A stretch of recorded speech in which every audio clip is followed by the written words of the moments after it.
Okay, very important yung sinabi ni Aldrin na yun. Actually, what he's also saying is, he's actually spreading the risk.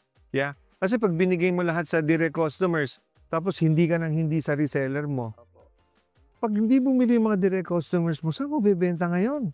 Yeah? So, importanteng meron kang relationship with resellers kahit mas maliit yung margins. Yeah? Ngayon naman, pag binigay mo naman sa resellers mo, lahat, pag nasana yung customer mo na hindi ka nagbebenta yung mga direct customers mo, hindi na sila babalik sa'yo. Opo, maghahanap po sila ng ibang supplier or ibang mabibilhan po ng lettuce. Yes. At pag tumigil din kumuha yung reseller mo for whatever reason, because that's business eh, edi now you're left with your pants down. So it's very important, we've learned from the engineer himself, yeah, na spread your risk. Yeah? Kalimutan mo na yung kung saan ka mas malaki kita, mas importante you spread your risk. Kasi yung kita, pera hindi mo yan mapipigilan pag may letsugas kang ganitong kagaganda. Hindi mo mapipigilan pumasok. But what you have to manage is risk.